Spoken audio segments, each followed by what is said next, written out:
think you know Marvel, think again. The MCU has entertained billions, but behind the scenes, in the shadows of the comics and the chaos of fan theories, are secrets, shocking details, deleted truths, forgotten storylines.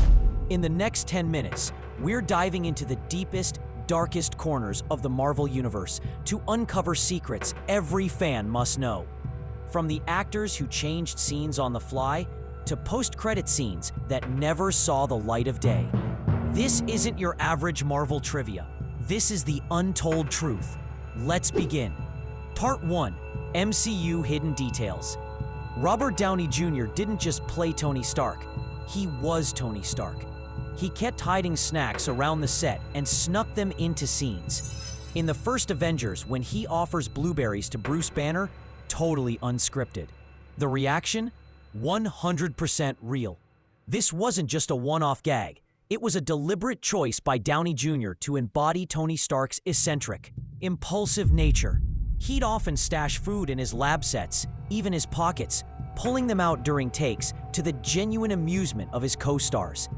This added an incredible layer of authenticity to Tony's character, making him feel less like a crafted superhero and more like a real person. Directors quickly learned to let RDJ do his thing, as these unscripted moments often became memorable and character-defining scenes, blurring the lines between actor and character. Ever notice Loki's eyes are green until they're not? In Avengers, after he's mind-controlled by the Mind Stone, his eyes change color. It's subtle, but fans who caught it, you're officially top tier. This isn't just a random visual choice, it's brilliant, understated storytelling. Before Loki is influenced by the Mind Stone, his eyes are vibrant green. But once Thanos' scepter takes hold, they shift to a muted, almost blue-gray hue. This subtle change visually communicates that Loki is no longer entirely himself, his will compromised, a puppet of a greater power. It's a detail that rewards observant viewers, adding depth to his struggle and the insidious nature of the Mind Stone's influence without needing a single line of dialogue. Why didn't Hulk come out in Infinity War? The writers claim he was scared, but the truth? Marvel was planning a 3-movie arc where Hulk becomes Professor Hulk. They just chopped it mid-development, so it got weird. The original vision for Bruce Banner and the Hulk was far more ambitious, planning a 3-movie arc from Thor Ragnarok to Endgame, culminating in Professor Hulk. However, during Infinity War's development, the creative team felt a full film of Banner struggling would disrupt pacing. The scared explanation became a quick narrative fix, but left fans confused, feeling a major arc was sidelined. The intended journey was condensed, leading to a somewhat abrupt resolution in Endgame that felt less earned. Brie Larson's Captain Marvel costume was changed after test audience reactions. Original designs were rejected for looking too alien and not photogenic.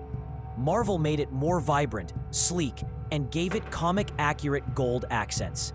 Early concept art for Carol Danvers' suit leaned heavily into her Kree origins, featuring rigid lines and a muted color palette. Test audiences found it didn't pop on screen and lacked a heroic feel. Not photogenic referred to how textures and colors appeared flat under cinematic lighting. Marvel, responsive to feedback, redesigned it. The final suit blends Kree uniform and comic aesthetics, with brighter red and blue, dynamic lines, and striking gold accents, making it powerful and visually appealing. That random rat that frees Ant-Man from the quantum realm in Endgame? That wasn't a joke. It was inspired by a Marvel janitor's pitch during set cleanup. The Russo brothers loved it so much, they made it canon. This is one of the most charming and impactful behind-the-scenes stories from Endgame. During a late-night cleanup, a Marvel fan janitor casually mentioned, if a rat just stepped on that button, Ant-Man could get out. The simple yet profound idea quickly reached the Russo brothers. They recognized the genius in its unexpected simplicity and the cosmic irony of a small creature triggering the universe's salvation. It became the pivotal moment allowing the Avengers to conceive the time heist, directly leading to Thanos' defeat. It's a beautiful example of how the best ideas can come from unexpected places, proving small details can have the biggest impact. Part 2. Behind-the-scenes secrets. Tom Holland spoiled so much that Marvel started giving him fake scripts. For Infinity War, he didn't even know he died until the day of shooting. They gave him a script where Spider-Man lives. Even RDJ didn't know if it was true. Tom Holland's endearing inability to keep a secret became legendary. From accidentally revealing Spider-Man's appearance in Civil War to blurting out Far From Home's title, his spoiler track record was unmatched. Marvel implemented extreme measures, giving him only his lines, often without context, and even fake scenes. For the snap scene in Infinity War, he was told he was saying goodbye to Tony Stark, not that he was dying. Robert Downey Jr. had to guide him, and even RDJ wasn't sure if the death was permanent, adding to the genuine emotion on screen. This highlights the immense pressure to protect cinematic secrets. Stan Lee's last filmed cameo was in Captain Marvel, not Endgame, but Marvel edited Endgame to make it look like the final tribute. Why? Because Captain Marvel's cameo involves Stan reading the Mallrats script, a film where he played himself. A cameo inside a cameo. The emotional weight of Stan Lee's passing made his final appearances poignant. While Endgame's cameo felt like a perfect farewell, it was filmed earlier than his Captain Marvel appearance. In Captain Marvel, Stan Lee reads the script for Kevin Smith's 1995 film Mallrats, where he played himself. This meta cameo, a nod to his acting career, was complex. Marvel strategically placed the Endgame cameo later, knowing its simpler, more direct nature would serve as a more fitting and powerful final on-screen tribute for a broader audience.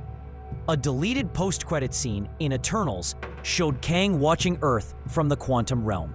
It was meant to connect to Ant-Man 3, but the scene was pulled last minute, fearing it would reveal too much too early. Kang the Conqueror's introduction was a massive moment. One intriguing option was a post-credit scene in Eternals, showing Kang observing Earth from the quantum realm, hinting at his multiversal awareness and setting him up as a major threat for Ant-Man and the Wasp: Quantumania. However, Marvel executives cut the scene, fearing it would introduce Kang too early, overshadowing the Eternals and revealing too much of the multiverse saga's villain. They opted for a more gradual build-up, making Kang's proper introduction a central focus of Quantumania. Gemma Chan played Min-Erva in Captain Marvel, then came back as Cersei in Eternals. Same actress, two major characters. Marvel never explained it. Why? Subscribe, because part 2 is coming.